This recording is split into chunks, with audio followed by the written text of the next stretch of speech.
Hi ladies, welcome back to my channel if you're new here. Today I am going to be giving you a flip through of my brand new homeschool planner from Schoolnest.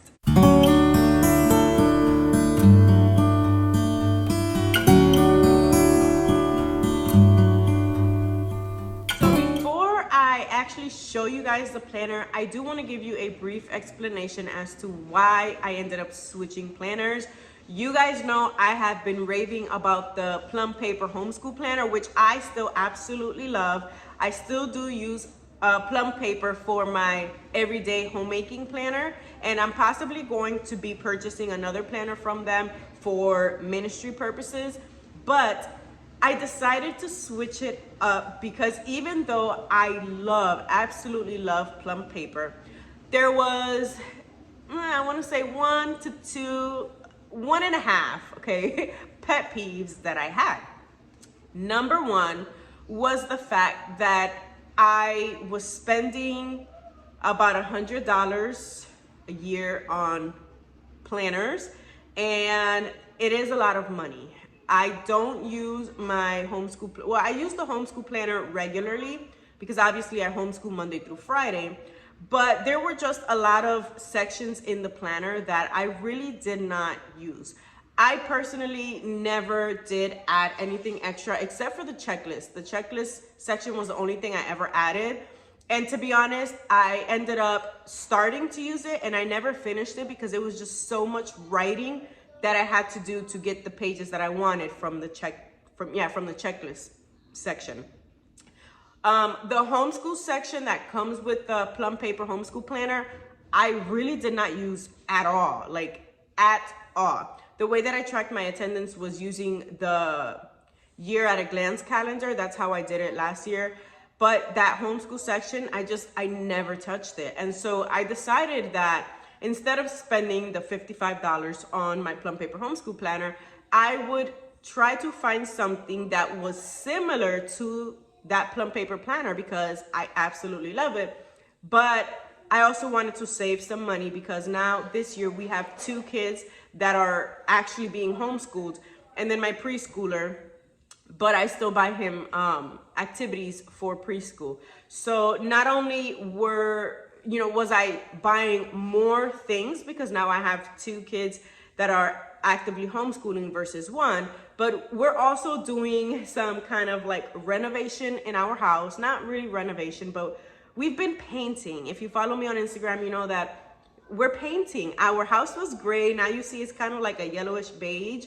And yeah, we're in that process. The kitchen is still gray, but it's been a lot of work because we have such high ceilings. But that takes time. It takes money. We are also starting a business. My husband is, we have a business. We started last year, but we're trying to do this full-time now instead of part-time. And so that takes money, it takes investment, it takes time. And so I really just wanted to lower my homeschool budget this year because I realized that the previous year, I did spend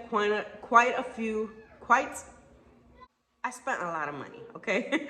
I spent a lot of money the previous year, and I was really actually homeschooling one. I had a pre-kindergarten who I bought some curriculum for, but the bulk of my budget was towards my then first grader. Now I have a kindergartner and a second grader, and then a preschooler who wants to do school. So I have to make sure that I'm investing money into the 3 of them, not just one. And so, yeah. So basically, I switched planners because there were sections in the plum paper planner that I was not using, and I spent money on that to then not use it. And then also I wanted to save money. So the Schoolnest planner, this was really like just a last minute decision. I was already on the plum paper website. I had all my customizations. Sorry guys, I don't know why I can't think. I had all of my customizations picked out. All I had to do was place order. And then I saw on YouTube, someone shared, I think it was Kayla, I think her name is, from Ode to Abode, I believe her channel. I'll link her down below. But I saw that she posted a video setting up her new Schoolnest planner. And I really did like it. I had like some kind of like hesitation because it's completely different than what I normally have, but I liked it because it had certain sections like the curriculum trackers, the book list, and it was very simple. It was just straight to the point. It really didn't have all these extra pages that I would not end up using. So I debated on it for like 10 hours, honestly. I want to say a whole day. It wasn't even a whole day. I debated on it, and then I decided, you know what, I'm just going to go for it. It was super, like extremely affordable. And now that I've gotten into it, I've broken into it a little bit. I really do like it. I love the kind of like bullet journaling. It's not really bullet journaling because it's grid paper, but this year I really got into journaling and bullet journaling, especially for like my reading journal. And I think that is what mostly appealed to me out of this planner. So I went ahead and got it. I do not regret my decision. Am I gonna miss plum paper? No, not really, because I still use plum paper for my daily homemaking planner. And I can actually show you guys that planner in a separate video. Did I do a video? I don't remember if I did a video of my homemaking planner from plum paper for this year. But I do have one for the year 2022, which I will link down below because I know that I did that one. But yeah, that is the reason why I switched planners. No hate to plum paper. I love them, still use them, just not for homeschool this year. So yeah, with that being said, that being cleared out, I did not want you guys to feel like I was just like, I recommended plum paper to you guys and then said, never mind. No, I still use plum paper, but I decided to do something different this year. So with that being said, let's go ahead and get into oh my God, I'm so sorry guys. With that being said, let's go ahead and get into my brand new Schoolnest homeschool planner. Here she is. Okay, so I'm just gonna go ahead and get right into it.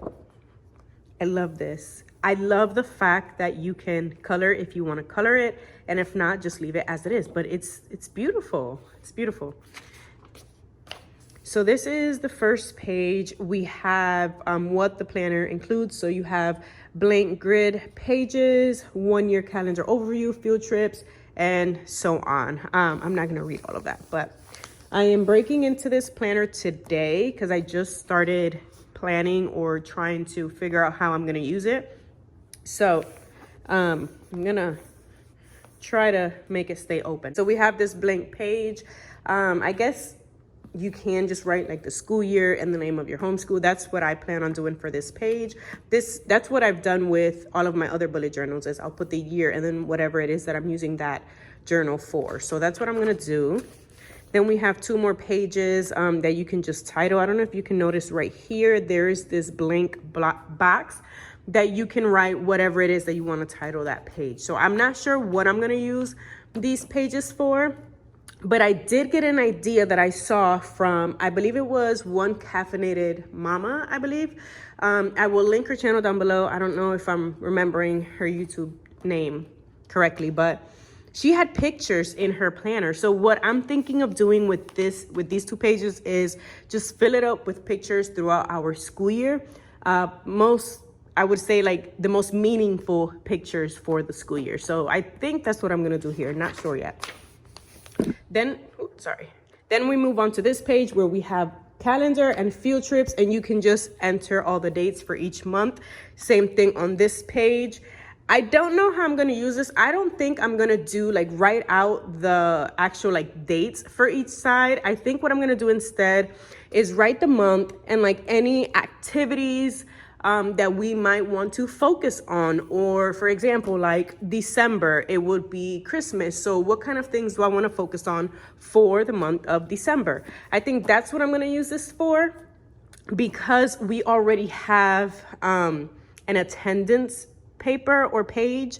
So I don't really want to use this as like an actual calendar. I think I'm just going to do, like I said, write out the months and then use it as just little boxes to write any ideas that I might have for that month. Same thing with field trips. I'm just gonna write the month, and instead of marking what days we actually go on field trips.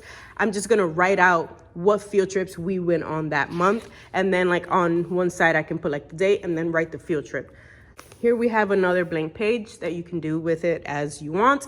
And then we have the attendance page. I have clearly already started putting our dates that I basically planned out in my last video, which I will link it in the description box if you haven't watched that, to see how I plan for a new school year. So I started just marking out the dates that we will not have school. So these are our school breaks and vacations so far.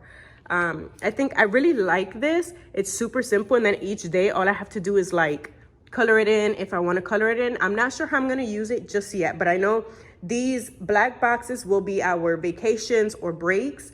When we don't have school, I'm just going to be drawing out an X in the box. And I think for the days that we do have school, I might just leave it blank, like just showing, okay, this was a school day, we schooled. And if we didn't school, then I can just cross it out to show that we did not school, just so that I don't have a lot going on this page. All right, then we have a classes page and curriculum overview.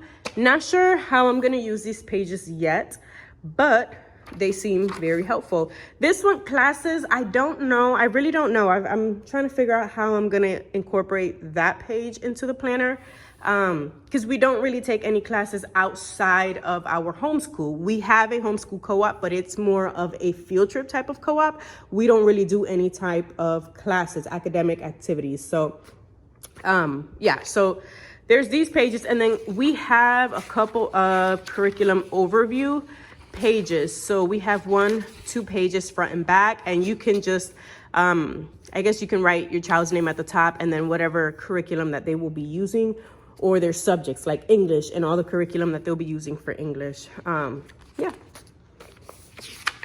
And then we come to the book list, which I think this is what sold me, honestly. Just having a book list where I can just use it as I please and write as many books as I want.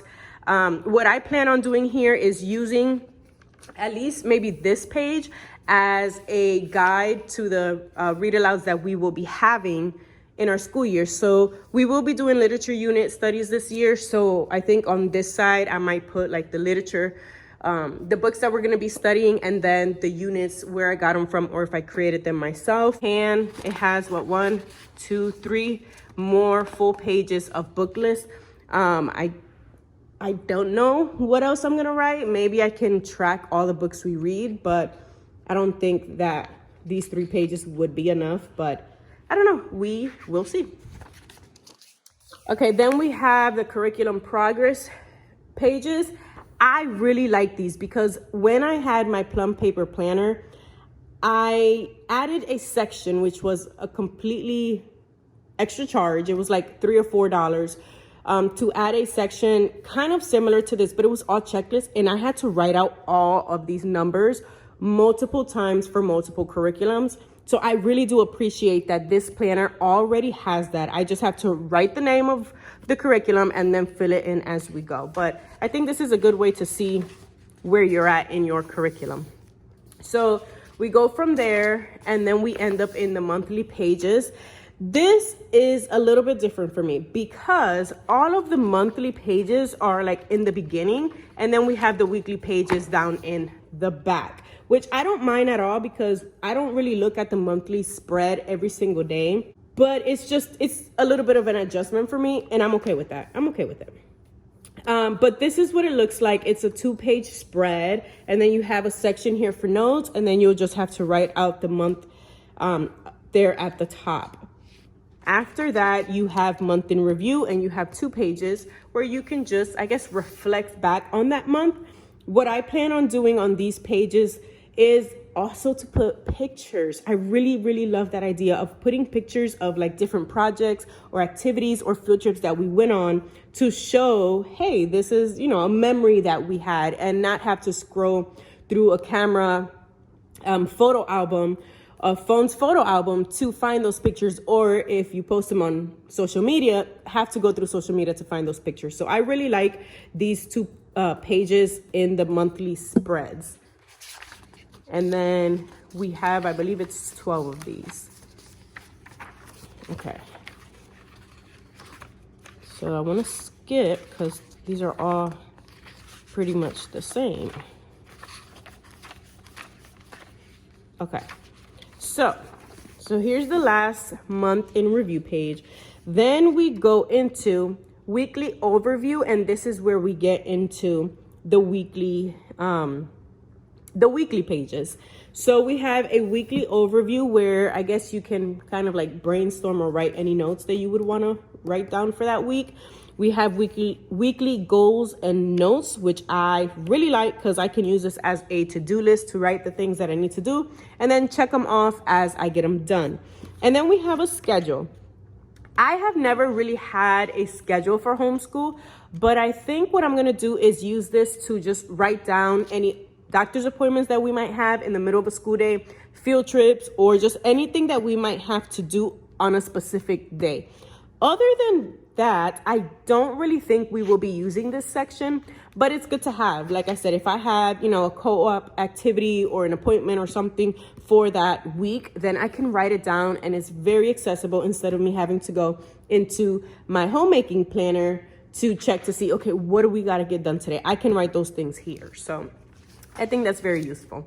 And then we have the weekly plan, which you can see I have already started writing. I started in pencil because I wanted to see how I was going to use the planner. So we have 6 boxes across, 7 boxes down. And the way that I am going to be using this is doing the dates up top, Monday through Friday. And then I get an extra box. So I think I'm going to be using that for any notes that I might have to write down for that day or for the week.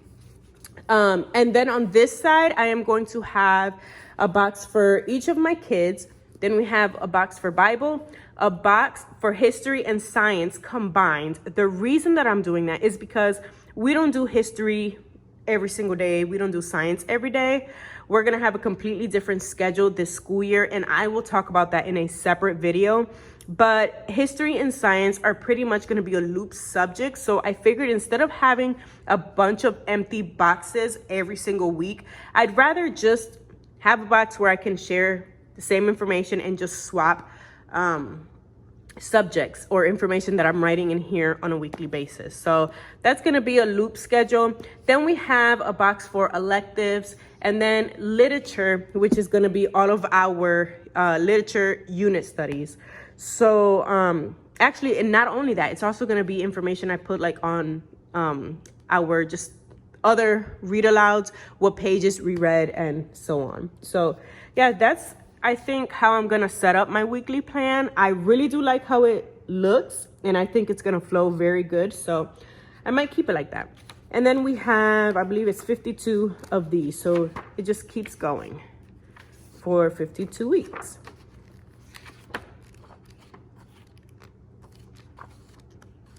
And then we get to, let's see, okay. All right, so then after the last page, the last weekly plan, we come to this section here. We have curriculum reflections, what worked and what didn't, curriculum plans for the next school year. I really like these pages because I think it's important for us as homeschool moms to reflect on what worked and what didn't. I know it sounds kind of like silly saying it, but we do have to reflect on the things that have worked for us and our kids and the things that haven't. And I feel like a lot of times we can think about things, but we don't write them down. When you write something down, it sticks. When you write something down, you can create a plan to do something better. So I really do enjoy these pages. I really do like them. Then we have end of year wrap up, what went well, and then end of year wrap up, focus on the next year. So again, just really good pages to have for planning and reflecting. And then we have the end of the book. Thank you for purchasing a Schoolnest notebook. And then again, the designs, you have empty pages here, and then we get to the end of the planner.